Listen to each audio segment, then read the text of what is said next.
Adults can't get triggered. It's impossible for an adult like me or you to get triggered. Impossible. The only people that can get emotionally dysregulated is little kids. And so if you are living as an adult emotionally dysregulated, then you are not you.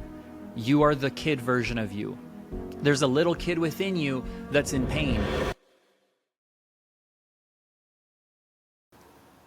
Hey dude, okay, we are gonna have a conversation on triggers, a buzzword that you've probably heard very, very popular in the past few years. Oh, they're triggered, she's just triggered, leave her alone. Oh, looks like that situation really triggered her. And we have this culture of just canceling people out, a cancel culture, because we don't want to trigger anyone. We don't want to offend anyone. We don't want to unsettle anybody. But we say that word a lot, but I don't know that we really understand the roots of what it means to be triggered and how that affects us and why triggers not only are just different for so many people, but how come they come with such strong visceral reactions? How very few people are just acting and responding to their environment properly, and why it's always very big, very blown out of proportion, for lack of better terms. And I want to give you a very compassionate lens view, and I think that compassion is always created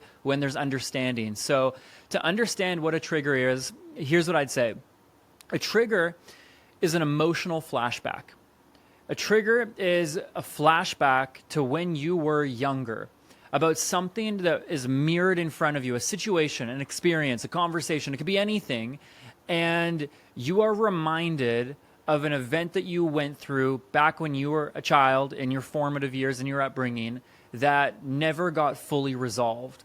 And so when you and I experience triggers, we actually step out, and I'm going to replace all of the jargon here of psychology and brain, and I want to make it really, really simple for you, because when we get triggered, we actually become like children. So here's this interesting idea, is that obviously you are a grown adult watching this, right, or informed, and when you and I get triggered, we actually don't remain as adults.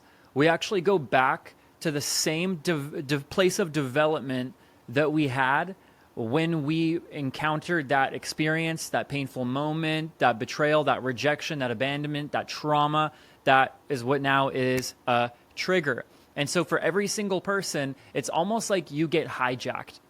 Triggers are an emotional hijacking, where you get taken over, someone else takes over the wheel, and it's not your regulated, grounded, adult, God-given self. It's an unhealed, unprocessed event from your past and an experience that creates a surge of emotional response and an emotional reaction. And so the way I want you to think of this is almost like an upstairs and a downstairs, right? If you ever had an upstairs in a home and then a downstairs or a main floor, what connects the two? Anybody know? Stairs, right? I doubt any of you guys had just fire poles that you climbed up and got down. So everyone had a staircase. And in any place that you go to where you need to get to another floor, you got to take the stairs. And so when you have an upstairs and a downstairs, imagine how easy it would be to go between the first and second floor of a home when there's no obstructions. I don't know if you've ever had kids in a home at a birthday party, maybe you're moving and there's lots of boxes everywhere. Now imagine what it's like when there's a bit more resistance. There is things that are stopping you from being able to get up the stairs, right? Maybe there's people in the way, maybe a kid's trying to sled down, maybe there's clothes, maybe there's boxes, maybe there's a baby gate, maybe there's a dog, I'm not too sure, a pet turtle. And there's more obstructions. Now imagine what would happen if it was fully obstructed, okay? Again, this is a metaphor here because I want you to understand how our brains work. Now imagine if you were like a hoarder and it was actually impossible to be able to get from the downstairs to the upstairs. You wouldn't know what to do. You'd be stuck. You'd be trapped on the bottom level, right? Or the upper level. And you wouldn't be able to have an effortless flow between the two. Okay, so here's what I want to tell you, is that is exactly how the human brain works. And I'm simplifying this for you, so thank me later, or just thank me right now, because that's exactly how my brain works and your brain works, wired by God. We have two aspects to our brain. And again, very, very simple. We have an emotional center of our brain, and we have a logical center of our brain. You could call it, reasoning and logic, and then emotion and creativity and passion and all that sort of thing. But here's the deal. One is the upstairs, one is the downstairs. And when you and I get triggered, we get hyper emotional. Again, it's an emotional flashback. It is going back to a situation, an instance that happened from our formative upbringing that we had. And so what happens is we actually have a lodge, a bunch of blocks that come in between the stairwell, between you and I being able to get from our emotional center of our brain, the downstairs of our home, to the upstairs where logic and reasoning is, where you have a better view, you have a bird's eye view, where you can think more appropriately. Have you ever been in a situation where, you know, maybe a scenario went down, it was a level 2, okay? It was a very small, benign, simple maybe issue or problem. Again, we could go through the list of what it could be. It could be that you got to the restaurant and they said your reservation would be ready for 5, and it's 5, and they're like, hey, it's going to be another, 20 minutes.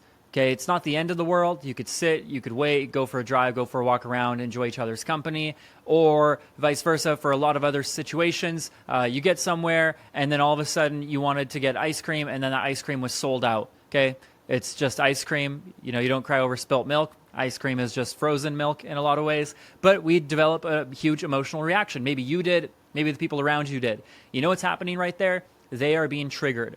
And so the idea of a trigger is simple, is that it's not about the thing in front of you. It's not about the fact that you got to wait an extra 20 minutes. It's that it elicits a triggered response, an emotional reaction from something unjust, unfair, something that's beyond their control. And again, it's all a giant metaphor for something that you and I experienced when we were kids. Because kids, every single one of us is going to have trauma and going to have triggers. And you might be like, well, why do we all have to have trauma? Can't we live in a world without it? Yes and no. The reason why we get triggered is because we went through something where we felt unsafe, where we didn't have the nature of trauma is that you went through an experience in your life that was absent of unconditional love and unconditional safety. You didn't feel that you were safe and that you were loved or lovable as you were.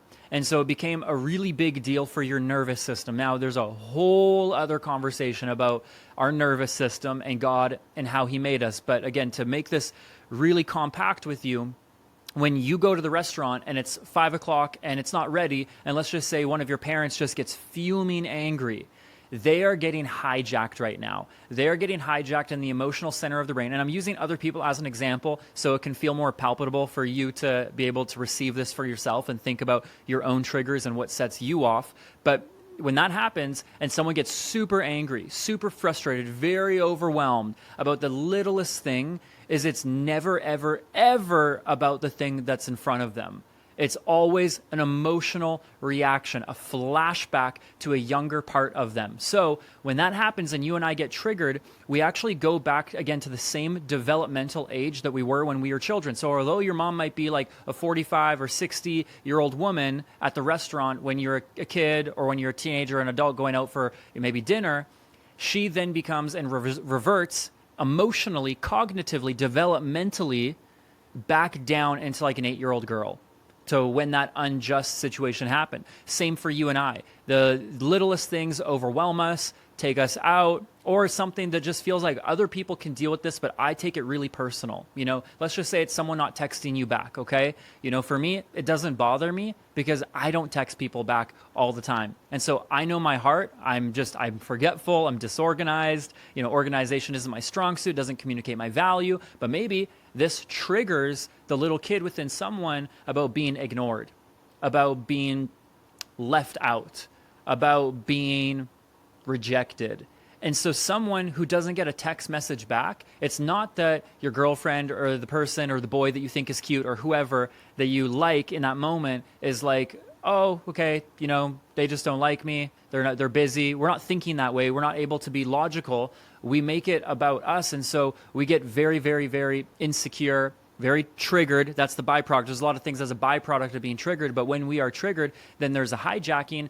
We have an inability to be able to get back to the upstairs part of our brain, the logic-orientated part of our brain, the place where perspective is created, where reasoning is, where emotional regulation is, because the stairwell is now jammed. There's memories.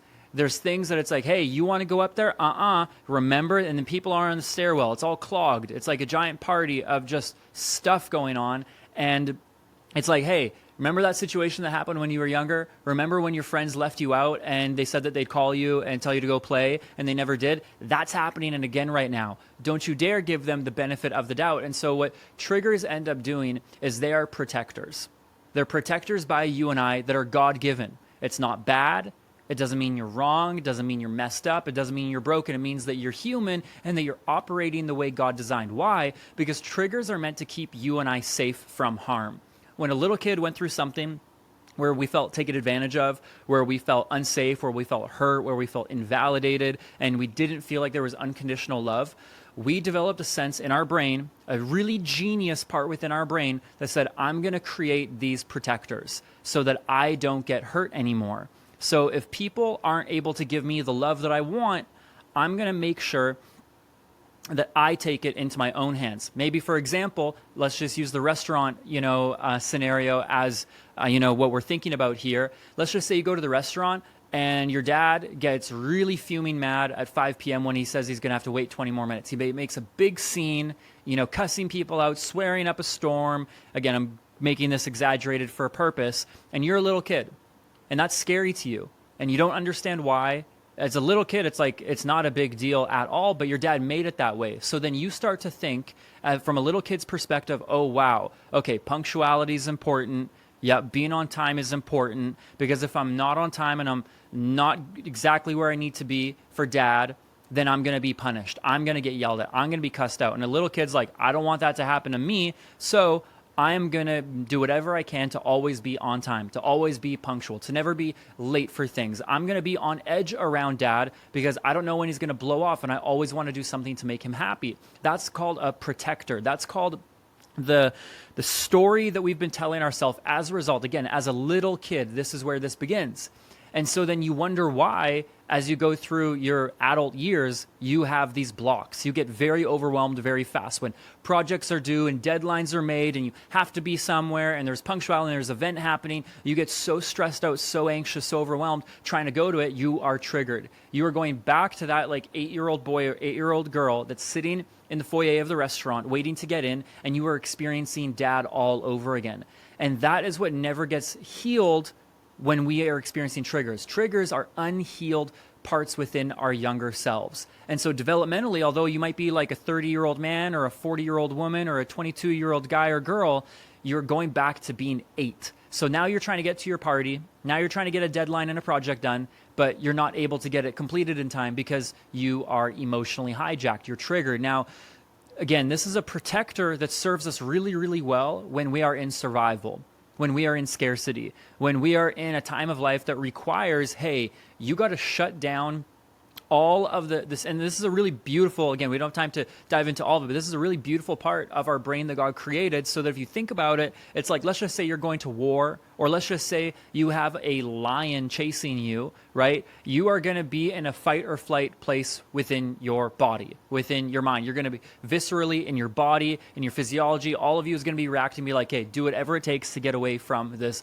lion right now. Or you're going to be like, it doesn't matter about me wanting to play on the golf course. I'm in war. So I need to be able to reorient my life in a very survival, quick, triggered, happy state where I can make really fast decisions. And that's what triggers do, is they happen so fast, so automatically. And so that's why we might feel blindsided that all of a sudden, like, whoa, I'm just overwhelmed. And triggers can last for days. People can live a triggered life where they are that way for their entire lifetime. And it's such a burden. There's so many health issues that happen as a result. There's so many things that get shut down in our body about how our trauma stores all of this physically within us. And so where we begin to see these self-protectors become self-sabotage. Again, self-sabotage isn't really a thing. It's a less compassionate view of just saying a self-protector. But self-protectors and self-sabotage are essentially the same thing. Where I'd see that they manifest and look differently is protectors serve you when you are in survival. So let's just say, as a result of the scenario at the restaurant, dad got big and he yelled. And as a result, you're like, I need to protect myself, so I get really quiet. I shut down. I got passive. I did not want to rock the boat with daddy at the restaurant when he was fuming, so I just became quiet. I had no voice.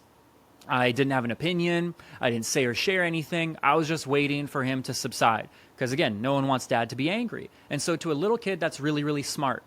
But do you see where it begins to be self-sabotage and no longer serve us is when that unhealed, wounded part within us keeps you trapped in the emotional downstairs of your brain that's like a dungeon where you can't reason, you can't logic, you can't think, you don't have perspective, and then you are a man or a woman in marriage, you're in relationship, and someone raises their voice and you still shut down. You can't have a cordial conversation. You can't say, hey, please don't raise your voice at me. I'll have this conversation, with you as long as we're being mutually respectful. If not, I'll need to walk away. See, that would require that you actually access the upstairs part of your brain, the logic. I have always heard someone say, whether I actually don't know if I said this, and I've just been saying it for years and giving it credit to like other people, or if I heard this from somewhere else, but where does repentance take place? Repentance, because repentance means change the way you think, which is what we want from being in the downstairs part of our brain to the upstairs. Where does repentance take place? It takes place in the penthouse. And when you think of a penthouse in a high rise or in a building, that's your vantage point. That's your place of being able to see absolutely everything. In the city, through a skyscraper, you have bird's eye view. And so repentance takes place in the penthouse because you actually get elevated thinking. But we don't have that when we are stuck in the basement or the downstairs or the parking garage underneath the ground in concrete of what a trigger is. So then you are, again, a man or a woman, you're in a relationship, somebody raises their voice and you get triggered, that emotional flashback. You go back to the same age when you were a little kid again, and then you go quiet. You feel scared. You feel shut down. You feel overwhelmed. You feel anxious. And by the way, to help give you a clue or an insight on what a trigger is anytime anything sets you off being grounded, being regulated emotionally. Anytime that you feel dysregulated emotionally in your body, where you feel off, you feel unsettled, you feel like you're walking on eggshells. And this is why it's so many people, right? So many people live and operate in a very triggered state most of their lives, but where it becomes self-sabotage is when you are bringing in survival mechanisms into areas in your life that were designed by God for you to thrive.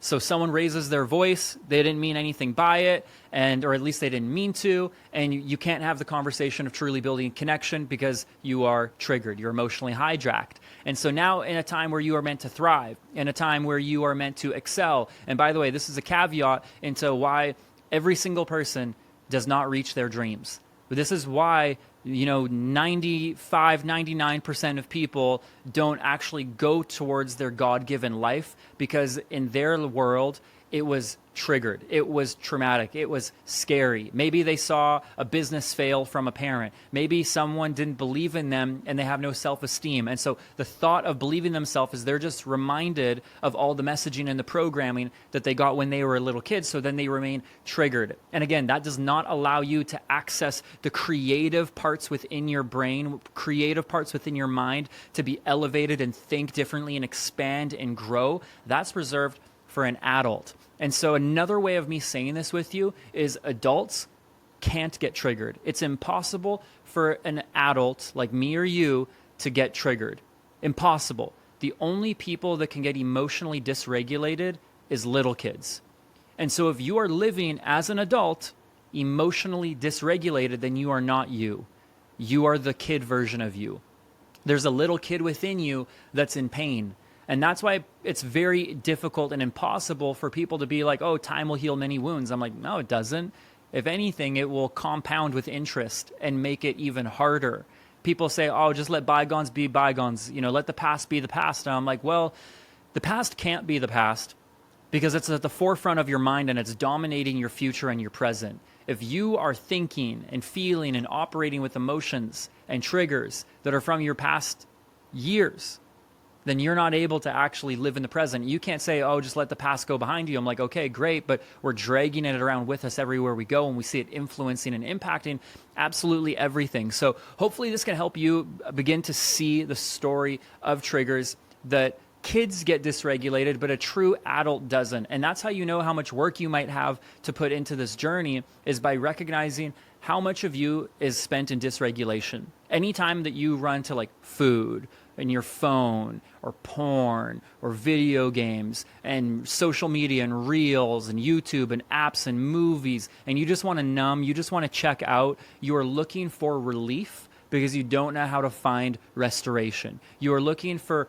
comfort because you don't know how to actually comfort yourself. Because to that little kid, he was never comforted. To that little girl, that little boy, he or she never got what they needed, so they got stuck. And then that comes, and it comes in waves, it comes in cycles, it's not all the time. Sometimes you can get triggered and it can last for like 3 days, 4 days. Studies have actually proven that when you get really massively triggered, to be able to come out of it can take time. Now, the next video that I want to get in with you is what to do with triggers and how you can begin to actually step out of being in the triggered self, the downstairs part of your brain, and begin to get into the elevated part of your brain where you can remove and unclog the staircase, metaphorically speaking, so that you can ebb and flow in the parts of you that God created and He designed. I'll catch you in the next one with that, but answer the questions below about triggers so that you can build and bridge that self-awareness and understanding what your triggers are, how they've been operating for you. You can replay this if you need, and I'll catch you in the next one. Love you tons. I believe in you, and I'll see you in the next video.